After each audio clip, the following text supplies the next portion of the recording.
Assalamualaikum Sobat Midwife. Kali ini kelompok kami akan menjelaskan tentang edukasi teknis pengisian buku KIA bagi ibu hamil dan KIE tentang pentingnya buku KIA. Kami dari kelompok 4 ada Ekawati, Familia Yunisti, Herda Sopitriyuda atau Herda Panda, Risa Padmasari, dan Kariska Kristi. Nah, yuk kita simak penjelasan kakak-kakak bidan yang cantik-cantik ini. Pada buku KIA revisi 2020 di sini bagian cover ada nama ibu, NIK, nomor register dan juga fasilitas kesehatan. Di bagian identitas ini diisi identitas ibu dan suami, nama, NIK, pembiayaan, nomor JKN, golongan darah, tempat tanggal lahir, pendidikan, pekerjaan, alamat rumah, teleponnya ibu, juga puskes domisili. Lalu pada halaman 2 di sini diisi pernyataan ibu dan keluarga tentang pelayanan kesehatan yang ibu terima. Jadi di sini bisa kita tulis, bisa kita isi ibu hamil, HPHT ibu, lalu berat badan ibu saat pertama kali datang, tinggi badan, serta IMT ibu. Di sini kita ada kolom-kolom trimester 1, trimester 2, juga trimester 3. Di sini ibu melakukan minimal 6 kali pemeriksaan ANC dengan 1 kali pemeriksaan pada dokter umum pada trimester 1 dan juga 1 kali pemeriksaan pada dokter umum pada trimester 3. Di sini ditulis pemeriksaan pertama, kita tulis tanggal serta di mana tempat vaskes periksa. Lalu bidan memark kolom yang sudah diberikan pelayanan. Jika ini tidak diberikan pelayanan, bisa dikasih tanda strip seperti ini. Ibu bersalin taksiran diisi. Juga ini saat ibu nifas.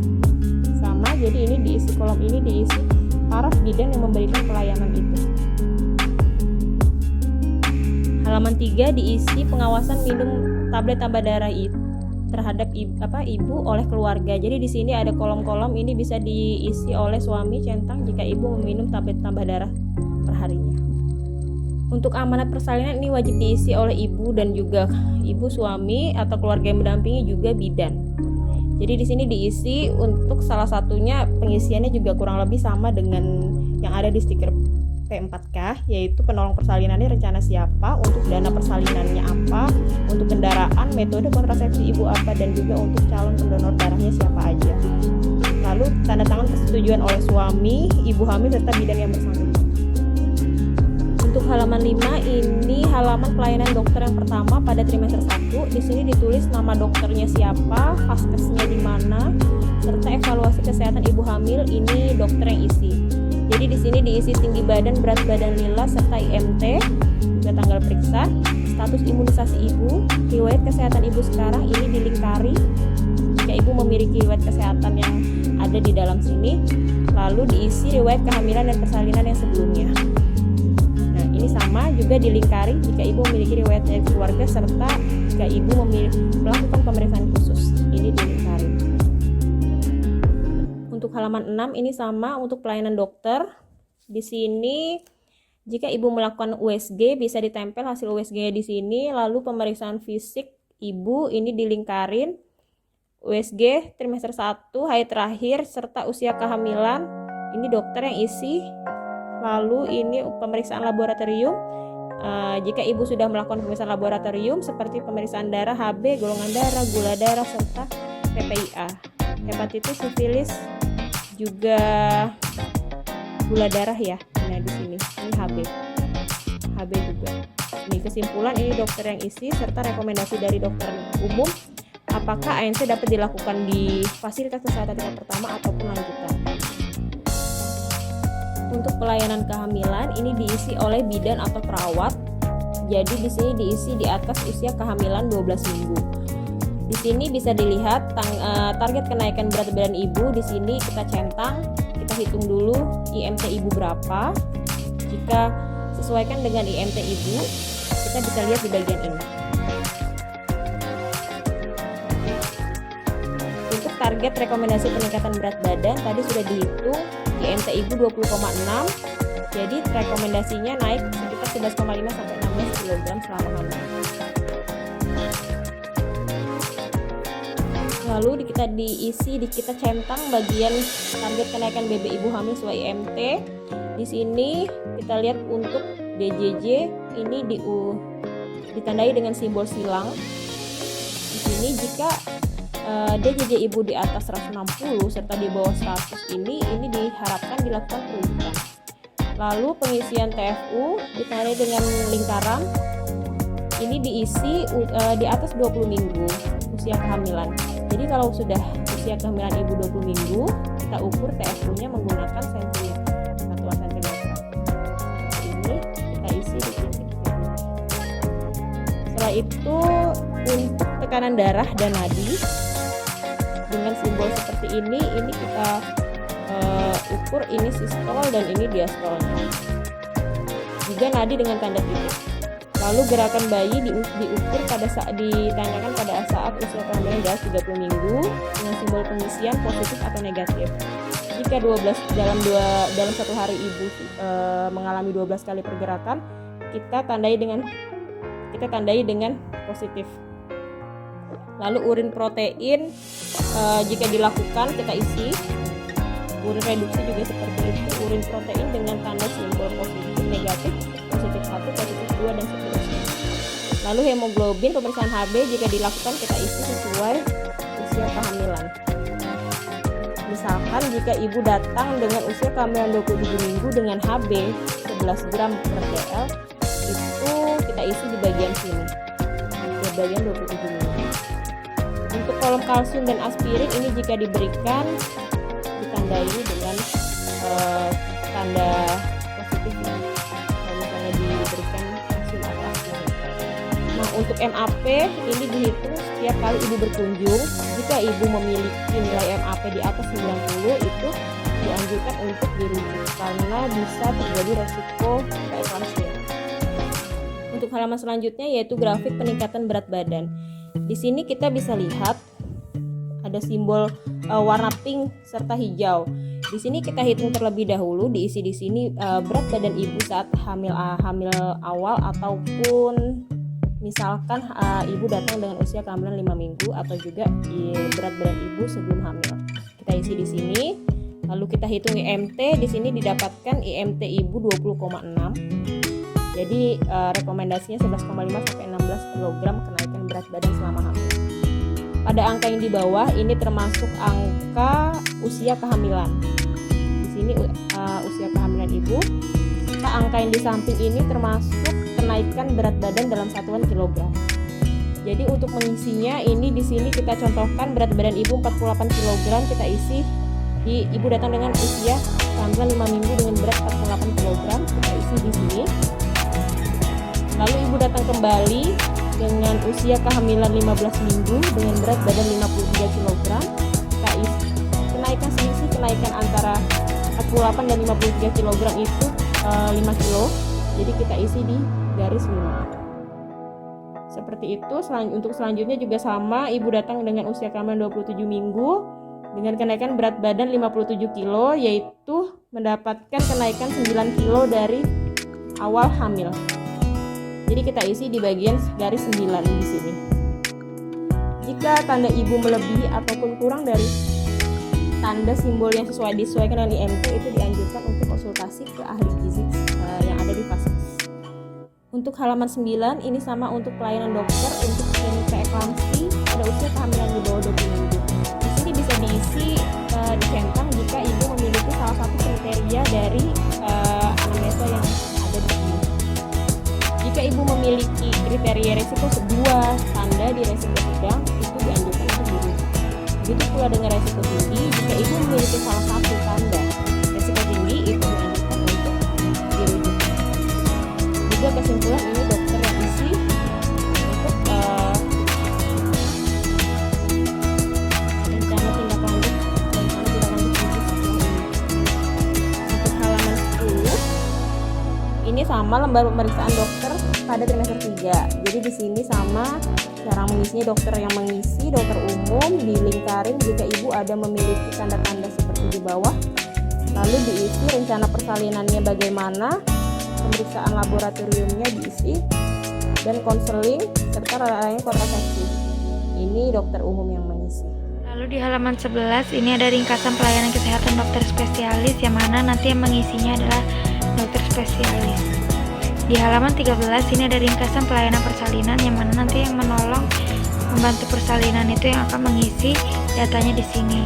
Lalu di halaman 14 ini ada ringkasan pelayanan IPAS yang terdiri dari KF 1 sampai 4. Di halaman 15 itu ada rujukan. Lalu di halaman 16 itu ada periksa kehamilan yang terdiri dari 10T.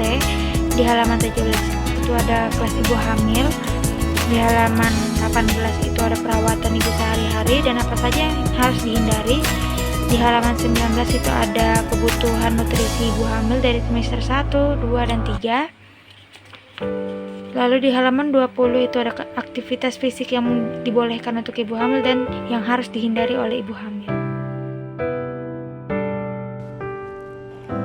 Pada bagian ibu hamil, ada penjelasan tentang tanda bahaya pada kehamilan serta masalah lain pada masa kehamilan. Jelaskan pada ibu tentang macam-macam tanda bahaya pada kehamilan, yaitu dirasakan janin kurang bergerak dibanding sebelumnya, muntah terus dan tak mau makan, demam tinggi, bengkak kaki dan tangan atau wajah, air ketuban keluar sebelum waktunya, serta perdarahan pada hamil muda atau hamil tua. Kemudian ada masalah lain pada masa kehamilan, yaitu demam dan menggigil, terasa sakit pada saat kencing atau keluar keputihan, atau gatal-gatal di daerah kemaluan, sulit tidur dan cemas berlebihan, jantung berdebar-debar atau nyeri di dada, diare berulang, dan batuk lama. Apabila mengalami keluhan tersebut, segera bawa ibu hamil ke puskesmas, rumah sakit, dokter atau bidan didampingi suami atau keluarga.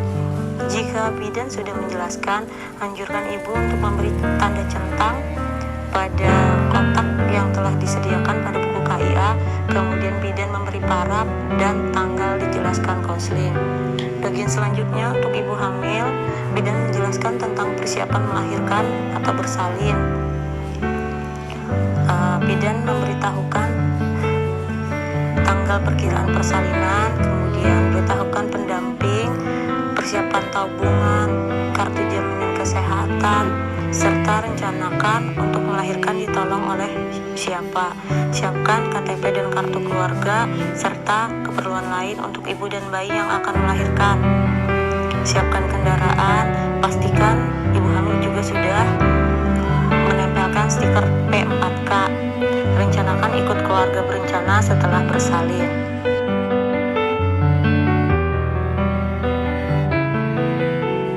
Halaman selanjutnya pada bagian ibu bersalin, pastikan bidan memberitahu tanda bahaya pada persalinan. Jika muncul salah satu tanda bahaya persalinan, petugas kesehatan segera merujuk ibu ke rumah sakit. Beberapa tanda bahaya persalinan yaitu perdarahan lewat jalan lahir, ibu mengalami kejang, tali pusar atau tangan bayi keluar dari jalan lahir, ibu tidak kuat mengejan, ibu gelisah atau mengalami kesakitan yang hebat, air ketuban hijau dan berbau. Halaman selanjutnya tentang ibu bersalin. Bidan memberikan konseling tentang tanda awal persalinan. Di situ bidan menjelaskan tanda-tanda awal persalinan itu ditandai dengan perut mulas yang teratur, yang timbulnya semakin sering dan semakin lama, kemudian keluar lendir bercampur darah. Kemudian beritahu ibu jika muncul salah satu tanda di atas, segera bawa ibu ke fasilitas kesehatan terdekat. Proses selanjutnya yaitu proses melahirkan. Beritahu ibu tanda-tanda akan bersalin, didahului dengan mulas teratur yang semakin lama semakin kuat. Pada kehamilan pertama biasanya bayi baru lahir setelah 12 jam sejak mulas-mulas. Sedangkan pada kehamilan kedua dan berikutnya biasanya bayi lahir lebih cepat dibandingkan dengan anak pertama. Ibu berhak memilih didampingi atau tidak dan berhak memilih siapa yang mendampinginya. Ibu berhak memilih posisi persalinan yang diinginkannya. Jika terasa ingin buang air besar, anjurkan ibu untuk segera memberitahu petugas. Kemudian untuk mengurangi rasa sakit ketika bersalin, tarik napas melalui hidung dan keluarkan lewat mulut. Segera setelah bayi lahir dilakukan IMD dengan cara kontak kulit ke kulit antara bayi dan ibunya segera dalam waktu 1 jam setelah kelahiran dan berlangsung selama 1 jam. Anjurkan ibu mencentang kotak-kotak yang tersedia di sebelah kiri jika bidan sudah menjelaskan. Bidan memberi paraf dan tanggal kapan dilaksanakan konseling. Halaman selanjutnya pada bagian ibu bersalin, pastikan bidan memberitahu tanda bahaya pada persalinan. Jika muncul salah satu tanda bahaya persalinan, petugas kesehatan segera merujuk ibu ke rumah sakit. Beberapa tanda bahaya persalinan yaitu perdarahan lewat jalan lahir, ibu mengalami kejang, tali pusar atau tangan bayi keluar dari jalan lahir, ibu tidak kuat mengejan, ibu gelisah atau mengalami kesakitan yang hebat, air ketuban hijau dan berbau. Halaman berikutnya adalah depresi pasca melahirkan. Di sini ada pencegahan dan penanganannya. Kemudian halaman berikutnya adalah perawatan ibu nifas, yang mana perawatan ibu nifas ini dimulai dari 6 jam sampai dengan 42 hari pasca bersalin. Jika dilakukan, maka dilakukan pencontrengan oleh petugas kesehatan. Kemudian di halaman berikutnya adalah hal-hal yang harus dihindari oleh ibu-ibu bersalin dan selama masa nifas. Di sini bidan tugasnya adalah untuk melakukan KIE tentang tanda bahaya pada ibu nifas dan apa saja sih yang harus dihindari pada saat ibu bersalin atau pada masa nifas.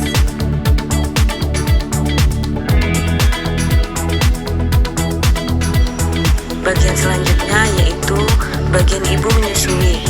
Di sini bidan menjelaskan tentang menyusui bayi bermanfaat untuk pemulihan rahim, kesehatan payudara dan ASI adalah gizi terbaik bagi bayi.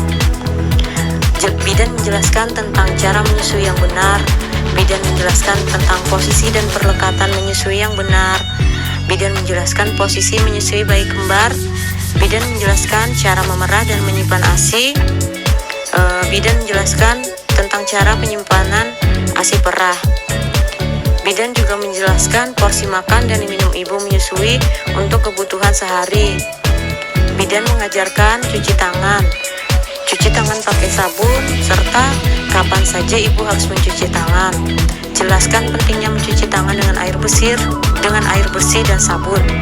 Bidan mengajarkan cara cuci tangan yang benar. Kemudian bidan menjelaskan tentang keluarga berencana.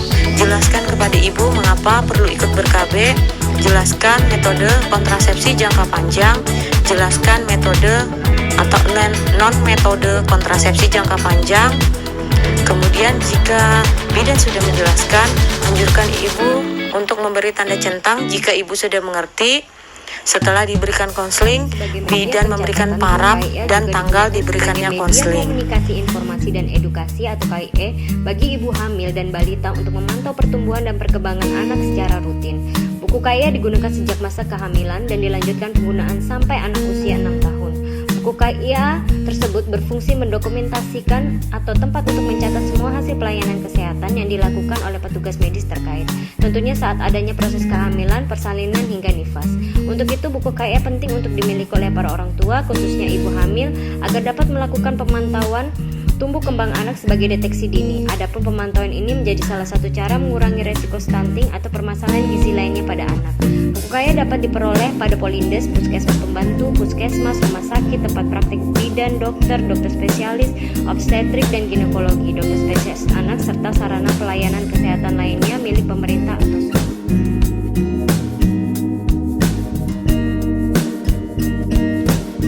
Demikian tadi adalah penjelasan dari kakak-kakak bidan kita. Semoga bermanfaat. Assalamualaikum warahmatullahi wabarakatuh.